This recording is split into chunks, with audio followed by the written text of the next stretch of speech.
Hello दोस्तों, नमस्कार। आपका बहुत बहुत स्वागत है आपके अपने YouTube channel victorious coaching classes में।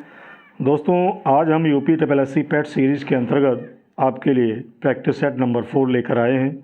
तो यदि आप पैट एग्ज़ाम की तैयारी कर रहे हैं तो आज का ये प्रैक्टिस सेट आपके लिए काफ़ी महत्वपूर्ण होने वाला है। तो बने रहिए वीडियो में अंत तक मेरे साथ, बिना वीडियो को स्किप किए हुए। और दोस्तों, इससे पहले यदि आपने प्रैक्टिस सेट 1, 2 और 3 नहीं देखा है तो वीडियो के डिस्क्रिप्शन में जाकर प्लेलिस्ट खोलकर आप वहां से प्राप्त कर सकते हैं। और आज के प्रैक्टिस सेट में भी हम महत्वपूर्ण 30 क्वेश्चन ये करेंगे जो कि परीक्षा की दृष्टि से काफ़ी इम्पोर्टेंट है। तो वीडियो शुरू करें उससे पहले वीडियो को ज़्यादा से ज़्यादा अन्य ग्रुपों में शेयर कर दीजिए। और यदि अभी तक आपने चैनल को सब्सक्राइब नहीं किया है और आगे भी चाहते हैं कि सीरियल से आपको प्रैक्टिस सेट मिलते रहें तो चैनल को सब्सक्राइब कर लीजिए। आइए शुरू करते हैं। पहला प्रश्न है, निम्नलिखित में से किसको चालकोलिथिक युग भी कहा जाता है? पहला ऑप्शन है पुरापाषाण युग, दूसरा है नवपाषाण युग, और तीसरा है ताम्रपाषाण युग, और चौथा ऑप्शन है लौह युग। तो आपको सही उत्तर बताना है। तो इसका सही जो आंसर होगा वो होगा विकल्प सी, ताम्रपाषाण युग को चालकोलिथिक युग भी कहा जाता है। और अगला प्रश्न है, हर्षचरित नामक पुस्तक किसने लिखी थी? मोस्ट इम्पॉर्टेंट प्रश्न है। पहला ऑप्शन है आर्यभट्ट, दूसरा है बाणभट्ट, और तीसरा है विष्णुगुप्त, और चौथा है परिमल गुप्त। तो आपको सही उत्तर बताना है। तो इसका सही जो उत्तर होगा वो होगा विकल्प बी, बाणभट्ट। बाणभट्ट ने हर्षचरित नामक पुस्तक लिखी थी और बहुत ही प्रसिद्ध पुस्तक है जिसमें सम्राट हर्षवर्धन के जीवन को दिखाया गया है, याद रखेंगे।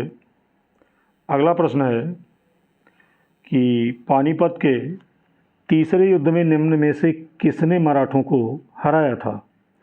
पहला ऑप्शन है अफगानों ने, दूसरा है अंग्रेज़ों ने, तीसरा ऑप्शन है मुग़लों ने, और चौथा ऑप्शन है रोहिलों ने। तो आपको सही उत्तर बताना है। तो इसका जो सही ऑप्शन होगा वो होगा अफगानों ने, यानी अफगानों ने पानीपत के तीसरे युद्ध में मराठों को हराया था, याद रखेंगे। चौथा क्वेश्चन है, 1857 की क्रांति सर्वप्रथम कहाँ से प्रारंभ हुई थी? बहुत ही महत्वपूर्ण क्वेश्चन है, पूछा गया है। पहला ऑप्शन है लखनऊ, दूसरा है झांसी, तीसरा है मेरठ, और चौथा ऑप्शन है कानपुर। तो आपको सही उत्तर बताना है। तो इसका जो सही उत्तर होगा वो होगा विकल्प सी, यानी 1857 की क्रांति ये सबसे पहले मेरठ से प्रारंभ हुई थी, याद रखेंगे। अगला प्रश्न है, इस्तमरारी बंदोबस्त किसने लागू किया? पहला ऑप्शन है बेलेजली, दूसरा है वारेन हेस्टिंग, तीसरा ऑप्शन है लॉर्ड कॉर्नवालिस, चौथा ऑप्शन है लॉर्ड डफरिन। तो आपको सही उत्तर बताना है। तो इसका सही जो ऑप्शन होगा वो होगा विकल्प सी, लॉर्ड कॉर्नवालिस ने इस्तमरारी बंदोबस्त लागू किया था। और अगला प्रश्न है, निम्न महापुरुषों में से कौन भारतीय जागृति का जनक कहलाता है? पहला है विवेकानंद, दूसरा ऑप्शन है राजा राम मोहन राय, तीसरा ऑप्शन है रविंद्रनाथ टैगोर, चौथा ऑप्शन है दयानंद सरस्वती।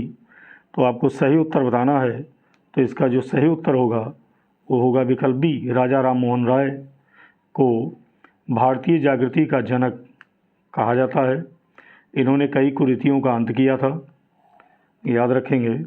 अगला प्रश्न है कि महात्मा गांधी ने 1930 में, तो याद रखेंगे कि 1930 में इन्होंने सविनय अवज्ञा आंदोलन ये प्रारंभ किया था। तो एक प्रश्न आपको यहीं से मिल गया कि सविनय अवज्ञा आंदोलन महात्मा गांधी ने कब प्रारंभ किया था? तो ये प्रारंभ किया था 1930 में। और कहाँ से प्रारंभ किया था? तो पहला ऑप्शन है सेवाग्राम से, दूसरा है दांडी से, तीसरा ऑप्शन है सूरत से, चौथा है वर्धा से। तो सही उत्तर आपको बताना है। तो सही उत्तर होगा दांडी से, यानी इन्होंने दांडी से 1930 में सविनय अवज्ञा आंदोलन प्रारंभ किया था। तो ये याद रखेंगे। और अगला प्रश्न है कि 1904 में क्रांतिकारी संगठन अभिनव भारत संगठित किया गया था। आपको बताना है कहाँ पर। पहला ऑप्शन है ओडिशा में, दूसरा है बंगाल में, तीसरा ऑप्शन है उत्तर प्रदेश में, और चौथा ऑप्शन है महाराष्ट्र में। तो आपको सही उत्तर बताना है, तो इसका सही उत्तर होगा विकल्प डी, महाराष्ट्र में। यानी अभिनव भारत संगठित किया गया था महाराष्ट्र में। और किस सन में, ये भी याद रखेंगे, महत्वपूर्ण है, 1904 में। तो यहाँ से भी क्वेश्चन बन सकता है। और अगला प्रश्न है कि निम्नलिखित में से किस एक ने सुभाष चंद्र बोस को देश नायक कहा था? पहला ऑप्शन है महात्मा गांधी, दूसरा है राम मनोहर लोहिया, तीसरा ऑप्शन है रविंद्रनाथ टैगोर, चौथा ऑप्शन है सरदार वल्लभ भाई पटेल। तो आपको सही उत्तर बताना है, तो सही उत्तर इसका होगा विकल्प सी, यानी रविंद्रनाथ टैगोर ने सुभाष चंद्र बोस को देश नायक की उपाधि दिया था, याद रखेंगे। अगला है कि निम्नांकित में से किस एक्ट के द्वारा भारत के गवर्नर जनरल को अध्यादेश जारी करने की शक्ति प्रदान की गई? पहला है चार्टर एक्ट 1833, दूसरा ऑप्शन है इंडियन काउंसिल्स एक्ट 1861, तीसरा है इंडियन काउंसिल एक्ट 1892, चौथा है इंडियन काउंसिल एक्ट 1909। तो आपको सही उत्तर बताना है, तो इसका जो सही उत्तर होगा वो होगा विकल्प बी, यानी इंडियन काउंसिल एक्ट 1861 के अंतर्गत गवर्नर जनरल को अध्यादेश जारी करने की ये शक्ति प्रदान की गई, याद रखेंगे। और अगला प्रश्न है, विश्व का सबसे ऊंचा पर्वत शिखर कहाँ स्थित है?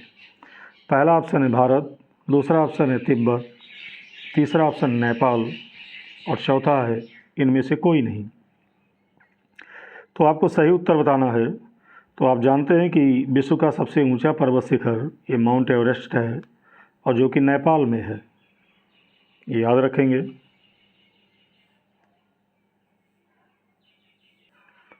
अगला प्रश्न है, किस ग्रह के चारों ओर वलय है, यानी छल्ला है, यानी रिंग कह सकते हैं? तो पहला ऑप्शन है पृथ्वी, दूसरा ऑप्शन है बुध, तीसरा ऑप्शन है मंगल और चौथा ऑप्शन है शनि। तो आपको सही उत्तर बताना है, तो इसका जो सही ऑप्शन होगा शनि। आपने देखा होगा ग्रहों में तो शनि का आकार ऐसे होता है, इसके चारों ओर छल्ले बने होते हैं, याद रखेंगे। और छल्लों को ही वलय कहते हैं। अगला है, तमिलनाडु में जाड़ों में वर्षा क्यों होती है, यानी किसके कारण होती है? पहला ऑप्शन है उत्तर पूर्वी मानसून से, दूसरा ऑप्शन है बंगाल की खाड़ी से उठे तूफान से, तीसरा ऑप्शन है दक्षिण पूर्व मानसून से और चौथा ऑप्शन है दक्षिण एशिया मानसून से। तो आपको सही उत्तर बताना है, तो इसका सही जो उत्तर होगा वो होगा विकल्प ए, उत्तर पूर्वी मानसून से तमिलनाडु में जाड़ों में वर्षा ये होती है। और अगला प्रश्न है कि नर्मदा की ओर बहने वाली नदी है, बीच में रिक्त स्थान है। आपको बताना है कि किस दिशा की ओर बहने वाली नदी है। पहला ऑप्शन है दक्षिण, दूसरा है पूर्व, तीसरा ऑप्शन है पश्चिम और चौथा ऑप्शन है उत्तर। तो ये मैप संबंधी भी क्वेश्चन पूछ लिया जाता है, तो ये सारे क्वेश्चन मैप से अधिक समझ में आते हैं। और यहाँ पर जो इसका सही ऑप्शन होगा वो होगा विकल्प सी, यानी नर्मदा पश्चिम की ओर बहने वाली नदी है। और अगला प्रश्न है, भारत वन स्थिति रिपोर्ट 2021 के अनुसार देश में कुल वनावरण क्षेत्र है। पहला ऑप्शन है 21.71%, दूसरा है 22.72% और तीसरा ऑप्शन है 26.59%, चौथा ऑप्शन है 19.51%। तो आपको बताना है कि 2021 की रिपोर्ट के अनुसार देश में कुल वनावरण क्षेत्र कितना है। तो सही उत्तर बताना है, तो इसका सही उत्तर होगा विकल्प ए, याद रखेंगे 21.71% ये वन का क्षेत्रफल है। अगला प्रश्न है, भारतीय आर्थिक समीक्षा आपको बताना है कौन प्रकाशित करता है। पहला ऑप्शन है भारत सरकार, दूसरा ऑप्शन है वित्त मंत्रालय, तीसरा ऑप्शन है नीति आयोग और चौथा ऑप्शन है भारत के प्रधानमंत्री। तो सही उत्तर आपको बताना है, तो इसका सही उत्तर होगा विकल्प बी, यानी भारत की आर्थिक समीक्षा है ये वित्त मंत्रालय प्रकाशित करता है, याद रखेंगे। अगला प्रश्न है, वित्तीय वर्ष 2020-21 के अनुसार भारत का सबसे बड़ा मक्का उत्पादक राज्य कौन सा था? तो पूछ लिया जाता है, बहुत ही महत्वपूर्ण क्वेश्चन है। पहला ऑप्शन है महाराष्ट्र, दूसरा है कर्नाटक, तीसरा ऑप्शन है पंजाब और चौथा ऑप्शन है मध्य प्रदेश। तो आपको सही उत्तर बताना है, तो इसका सही उत्तर है विकल्प बी, कर्नाटक। यानी 2020-21 की अगर हम बात करें तो उसके अनुसार भारत का सबसे बड़ा मक्का उत्पादक राज्य है वो कर्नाटक था। अगले प्रश्न की बात करें तो अगला प्रश्न क्या है, जीएसटी क्या है? मोस्ट इम्पॉर्टेंट प्रश्न है और जीएसटी से संबंधित प्रश्न निश्चित रूप से आते हैं।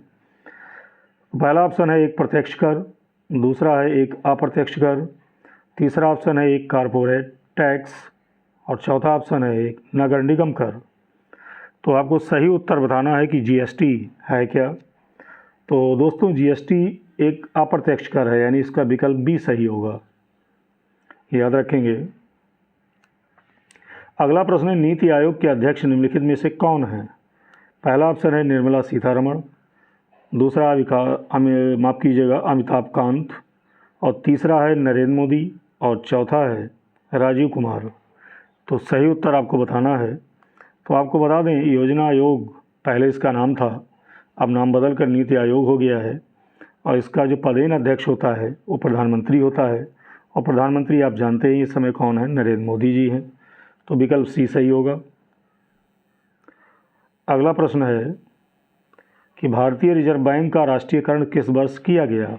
मोस्ट इम्पॉर्टेंट प्रश्न है। पहला ऑप्शन है 1939, दूसरा है 1949, तीसरा है 1959 और चौथा ऑप्शन है 1969। तो सही उत्तर आपको बताना है, तो इसका जो सही उत्तर होगा ये होगा विकल्प बी, यानी भारतीय रिजर्व बैंक का राष्ट्रीयकरण 1949 में किया गया। अगला प्रश्न है, भारत में राष्ट्रीय पंचायती राज दिवस ये कब मनाया जाता है?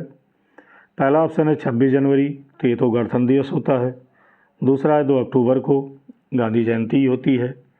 तीसरा ऑप्शन है 21 अप्रैल को और चौथा ऑप्शन है 24 अप्रैल को। तो आपको सही उत्तर इसका बताना है। तो पहले दो तो होंगे नहीं और सी और डी में आपको चुनाव करना है कि पंचायती राज दिवस ये कब मनाया जाता है। तो इसका जो सही उत्तर होगा वो होगा विकल्प डी, यानी 24 अप्रैल को पंचायती राज दिवस मनाया जाता है, याद रखेंगे। अगला प्रश्न है कि लोकसभा के अध्यक्ष को कैसे हटाया जा सकता है? पहला ऑप्शन है लोकसभा के उपस्थित सदस्यों के 2/3 बहुमत से पारित संकल्प द्वारा, दूसरा ऑप्शन है लोकसभा के सभी सदस्यों के बहुमत से पारित संकल्प के द्वारा, तीसरा ऑप्शन है प्रधानमंत्री की सिफारिश पर राष्ट्रपति द्वारा और चौथा ऑप्शन है इनमें से कोई नहीं। तो सही उत्तर आपको बताना है कि इसका सही उत्तर क्या होगा। तो इसका जो सही उत्तर होगा ये होगा विकल्प बी, यानी लोकसभा के सभी सदस्यों के बहुमत से पारित संकल्प के द्वारा लोकसभा के अध्यक्ष को हटाया जा सकता है। तो याद रखेंगे।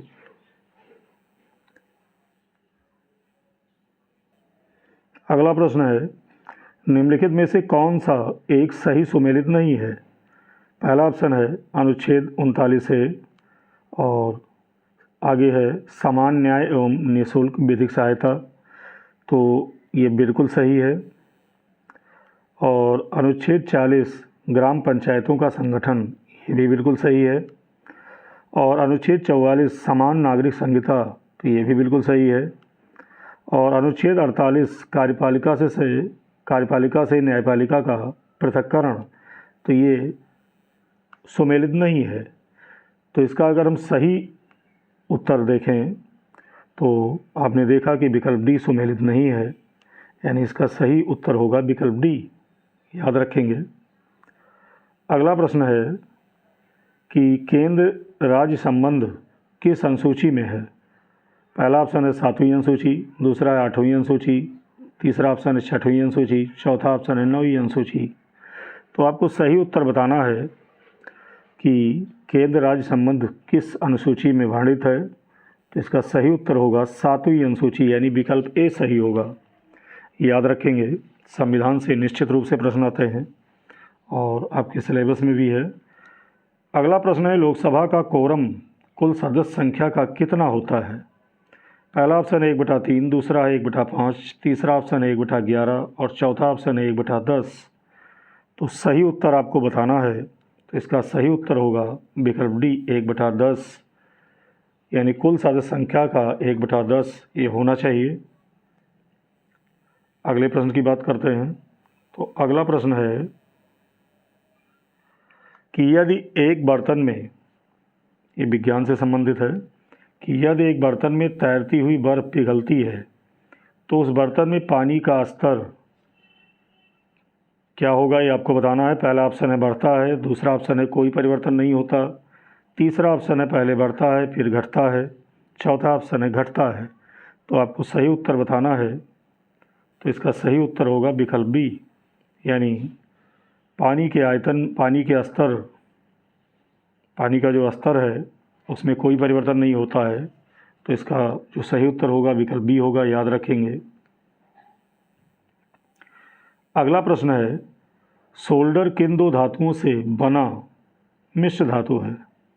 पहला ऑप्शन है जिंक और सीसा, दूसरा है जस्ता और तांबा, तीसरा ऑप्शन है टिन और जस्ता, चौथा ऑप्शन है टिन और सीसा।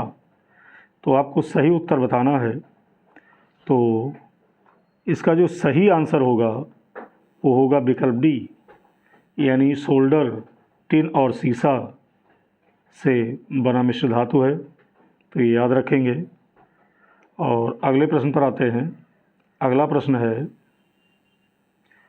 कि रिक्त स्थान है और फिर है ऊष्मा का सबसे अच्छा चालक है। तो इन चारों ऑप्शन में से आपको बताना है कि कौन ऊष्मा का सबसे अच्छा चालक है। पहला ऑप्शन है पारा, दूसरा है सीसा, तीसरा है चांदी, चौथा ऑप्शन है इनमें से कोई नहीं।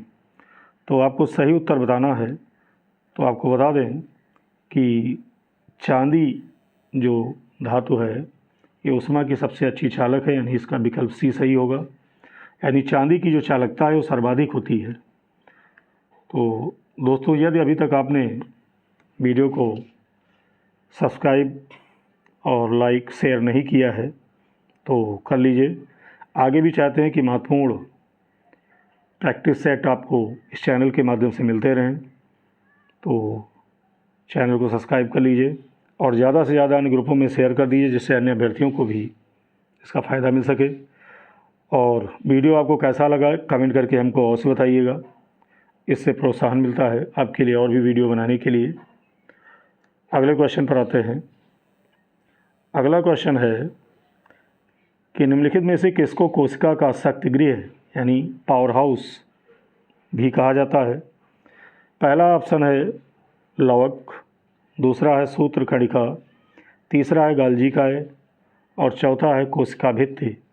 तो आपको सही उत्तर इसका बताना है। तो इसका जो सही आंसर होगा वो होगा विकल्प बी, यानी सूत्रकणिका, जिसको माइटोकॉन्ड्रिया भी कहते हैं। इसको कोशिका का शक्ति गृह यानी पावर हाउस भी कहा जाता है। अगला प्रश्न है, जो कि अंतिम प्रश्न है। स्कर्वी एक बीमारी है जो गंभीर और अस्थायी कमी के कारण होती है, यानी किसकी कमी के कारण होती है आपको बताना है कि स्कर्वी किस कमी के कारण होने वाली बीमारी है, किसकी कमी के कारण। पहला ऑप्शन है विटामिन के, दूसरा है विटामिन ए, तीसरा है विटामिन सी और चौथा ऑप्शन है विटामिन बी। तो सही उत्तर आपको बताना है। तो इसका जो सही आंसर होगा वो होगा विकल्प सी, यानी विटामिन सी की कमी से स्कर्वी रोग होता है, ये याद रखेंगे। अब इसके बाद दोस्तों मैथ का पोर्शन है। तो यदि मैथ की भी तैयारी आप अच्छी करना चाहते हैं तो हमारे टेलीग्राम चैनल को आप ज्वाइन कर सकते हैं। टेलीग्राम पर जाकर आप विक्टोरियस कोचिंग क्लासेज आप सर्च करेंगे और चैनल आ जाएगा और उसको आप ज्वाइन कर लीजिए। वहाँ पर सभी कंटेंट आपको मिलेंगे जिसमें मैथ भी होगा। तो आज के वीडियो में दोस्तों इतना ही। वीडियो यदि अच्छा लगा हो तो ज़्यादा से ज़्यादा अन्य ग्रुपों में शेयर कर दीजिए। मिलते हैं एक नए प्रैक्टिस सेट के साथ एक नए वीडियो में। तब तक के लिए बहुत बहुत धन्यवाद।